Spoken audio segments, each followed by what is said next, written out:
الحمدللہ رب العالمین والصلاة والسلام علی سید الانبیاء والمرسلین اما بعد فاعوذ باللہ من الشیطان اللعین الرجیم بسم اللہ الرحمن الرحیم۔ تمام سامعین، سامعات، متوجہین، متوجہات، ملائکہ صالحین، ارواح طیبات، تمام سننے والوں کو السلام علیکم ورحمۃ اللہ۔ سامعین محترم، ہم ہر ہفتے آپ کی خدمت میں اپنا یہ درس لے کر، جس کا نام درس دین ہے، آپ کی خدمت میں حاضر ہوتے ہیں۔ اس میں ہم اپنے شیخ محترم جناب سید محمد اطہر علی ہاشمی مدظ اللہ العالی کی انتہائی پیاری تصنیف میرا پیارا دین اسلام سے کوئی ایک موضوع لے کر آپ کی خدمت میں تعلیمات شریعت پیش کرنے کی کوشش کرتے ہیں۔ چونکہ نماز کے مسائل چل رہے ہیں اور نماز کی شرائط کا بیان ہو رہا ہے، تو ہم نے طہارت کے موضوع پہ گزشتہ ہفتے کچھ گفتگو کی تھی۔ انشاءاللہ آج ستر عورت کے موضوع پر آپ کی خدمت میں احکامات شرعیہ بیان کیے جائیں گے۔ ستر عورت سے مراد کے جو لفظی معنی ہیں وہ ہیں چھپانے کی چیز۔ ستر کا مطلب پردہ ڈالنا، وہ چیزیں جسم کی جو حیا کی چیزیں ہیں جن کو چھپانا چاہیے، ان کو کتنا چھپایا جائے، ان کا کتنا ستر کیا جائے، تو یہ مراد ہے ستر عورت سے، کہ جب نماز کے لیے کھڑے ہوتے ہیں تو جسم کے کون کون سے اعضاء کا چھپانا یہ لازم اور ضروری ہے، تو ان کے بارے میں انشاءاللہ ہم آج سماعت کریں گے۔ اللہ تبارک و تعالیٰ نے قرآن پاک میں سورہ اعراف کی آیت نمبر 31 میں ارشاد فرمایا، یا بنی آدم خذوا زینتکم عند کل مسجد، اے آدم کی اولاد، تم مسجد کی ہر حاضری کے وقت اپنا مکمل لباس پہن لیا کرو۔ نماز میں ستر عورت سے کیا مراد ہے؟ ستر عورت سے مراد بدن کا وہ حصہ ڈھانپنا جس کا چھپانا فرض ہے۔ مرد کے لیے ناف کے نیچے سے لے کر گھٹنوں سمیت یہ پورا حصہ ستر ہے، اس کا چھپانا فرض ہے۔ جبکہ عورت کا ستر کیا ہے؟ عورت کی دونوں ہتھیلیاں اور چہرے کی ٹکلی، تو عورت کے لیے سارا بدن چھپانا فرض ہے سوائے منہ کی ٹکلی اور ہتھیلیوں اور پاؤں کے، کہ یہ چھپانا فرض نہیں ہے 5 چیزیں، بلکہ جبکہ باقی پورا بدن چھپانا عورت کا فرض ہے۔ تو پاؤں، ہاتھوں کی جو ہتھیلیاں ہیں ان کا، اور یہ منہ کی ٹکلی جو ہے، ان کا چھپانا فرض نہیں ہے عورت پر۔ ان 5 اعضاء کے سوا، یعنی 2 ہاتھوں کی ہتھیلیاں، چہرے کی ٹکلی اور 2 پاؤں، ان 5 اعضاء کے سوا پورا جسم چھپانا فرض ہے۔ کیا سوال یہ پیدا ہوتا ہے، کیا ستر عورت میں صرف نماز میں واجب ہے یا نماز کے علاوہ بھی واجب ہے؟ تو یاد رکھیے کہ ستر جو ہے، ستر عورت ہر حال میں لازم ہے، خواہ نماز میں ہو یا تنہا ہو۔ کسی کے سامنے بلا سخت ضرورت کے ہو، تنہائی میں بھی کھولنا یہ جائز نہیں ہے۔ لوگوں کے سامنے یا نماز میں تو چھپانا لازمی و فرض ہے، مگر عورت کے لیے تنہائی میں جب کہ نماز میں نہ ہو تو ایسی صورت میں سارا بدن چھپانا واجب نہیں ہے، بلکہ صرف ناف سے گھٹنوں تک اور محارم کے سامنے سینہ اور پیٹھ کے پیچھے کا حصہ جو ہے یہ بھی چھپانا فرض ہے، یعنی واجب ہے۔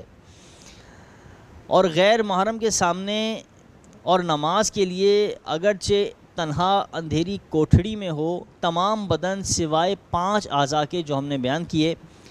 ان 5 اعضاء کے باقی تمام بدن چھپانا فرض ہے، یعنی منہ اور دونوں ہاتھوں اور دونوں پاؤں کے علاوہ باقی پورا جسم چھپانا فرض ہے۔ جوان عورت کو غیر مردوں کے سامنے منہ کھولنا بھی جائز نہیں ہے۔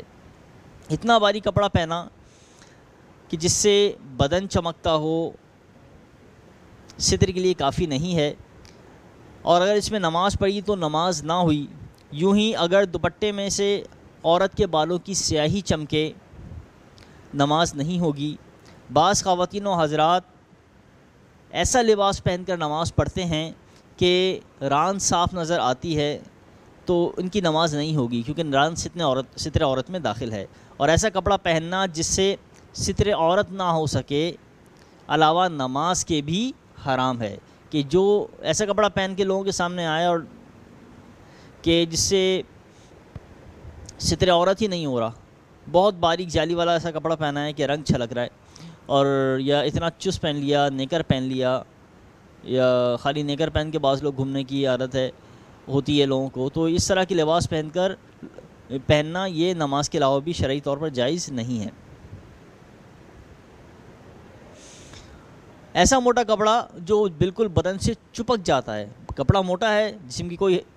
رنگ وغیرہ نظر نہیں آ رہا، لیکن وہ بالکل بدن سے ایسا چپک جاتا ہے کہ بدن کی حیت، جو اس کا اسٹرکچر ہے، ساخت ہے، وہ پوری ظاہر ہو رہی ہوتی ہے، تو ایسی صورت میں، اور جسم کا وہ حصہ، اس حصے کا ابھار وغیرہ بالکل واضح انداز میں معلوم ہو رہا ہوتا ہے، تو ایسی صورت میں اس طرح کے لباس پڑھ کر اگر نماز پڑھی جائے، نماز تو بہرحال اس لیے ہو جائے گی کہ ستر عورت کیا ہوا ہے، بدن کا وہ تمام حصہ چھپا ہوا ہے، لیکن جسم کے اس حصے کی طرف دوسرے لوگوں کو نظر کرنا جائز نہیں ہے، اور ایسا کپڑا پہن کر لوگوں کے سامنے آنا بھی منع ہے۔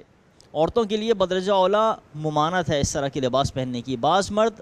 اور عورتیں جو بہت زیادہ چست اور ٹائٹ لباس، پاجامے،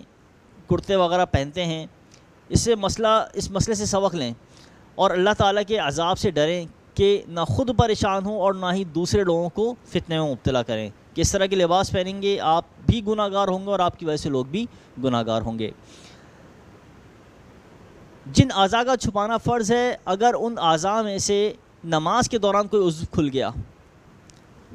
بالفرض کسی نے تہبند باندھا تھا اور وہ بالفرض ایسا ہوا کہ تھوڑا سا تہبند ہٹ گیا اور وہ عضو کھل گیا جو نماز میں چھپانا فرض ہے، یا اسی طرح آپ اور اب علی حاضر القیاس آپ کوئی مثال بنا سکتے ہیں کہ جن اعضاء کا چھپانا فرض ہے ان میں سے کوئی عضو چوتھائی حصے تک کھل گیا، بالفرض ران چھپانا فرض ہے، تو ران پوری ران ہے تو ران کا 25% حصہ، چوتھائی حصہ اگر کھل گیا، یا اور اس کے علاوہ بھی کوئی عضو کھل گیا، تو اس عضو کا اگر 25% سے کم حصہ کھلا اور فوراً ڈھک لیا تو 25% سے بہرحال کم حصہ کھلا تو نماز نہیں جائے گی۔ ہاں اگر 25% یعنی چوتھائی حصہ وہ کھل گیا اور فوراً چھپا لیا، خود بخود کھل گیا تھا، فوراً چھپا لیا، تو ایسی صورت میں بھی نماز ہو جائے گی۔ لیکن اگر چھپانے میں اتنا وقت لگ گیا کہ ایک رکن کی مقدار گزر گئی، ایک رکن کی مقدار کیا ہے؟ 3 مرتبہ سبحان اللہ سبحان اللہ سبحان اللہ کہنا، کہ ایک رکن کی مقدار یا 3 مرتبہ سبحان اللہ کہنے کی مقدار تک وہ عضو کھلا رہا اور چھپا نہ سکے آپ، تو اب یہ، یا پھر ایک تو یہ کہ ایک رکن کی مقدار گزر گئی چھپا نہ سکے، یا پھر جان بوجھ کے کھولا، تو اب اس میں کوئی رکن کی مقدار شرط نہیں ہے کہ جب جان بوجھ کے کھولا تو ایسی صورت میں بھی نماز بالکل فاسد ہو جائے گی۔ رکن کے بقدر وقت گزر گیا جب بھی نماز فاسد ہو جائے گی، اور اگر جان بوجھ کر کھولا تو اگرچہ کتنے ہی قلیل وقت کے لیے کھولا ہو، بہر صورت نماز دونوں صورتوں میں فاسد ہو جائے گی، اگرچہ دوبارہ چھپا لیا ہو۔ نماز کی ابتدائی میں اگر کوئی جسم کا ایسا حصہ کھلا ہے جس کو چھپانا فرض ہے اور اسی حالت میں اللہ اکبر کہہ لیا، تو ایسی صورت میں نماز شروع ہی نہیں ہوئی، کیونکہ ہم نے آپ کو بتایا تھا کہ شرائط وہ ہوتی ہیں کہ جن کا مشروط سے پہلے پایا جانا ضروری ہوتا ہے، تو نماز چونکہ مشروط ہے، اس سے پہلے ستر عورت کا پایا جانا ضروری ہے،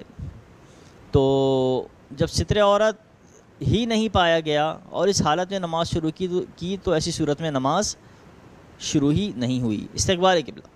تو سامعین محترم، یہ آج کی ہماری گفتگو تھی جو ستر عورت سے متعلق تھی، ہم نے آپ کی خدمت میں پیش کی۔ اللہ تبارک و تعالیٰ سے دعا ہے کہ جو کچھ سنا اسے یاد رکھنا اور اس پر عمل کی توفیق عطا فرمائے، ہمیں اچھی نمازیں پڑھنے کی توفیق عطا فرمائے، آمین بجاہ النبی الامین صلی اللہ علیہ وسلم۔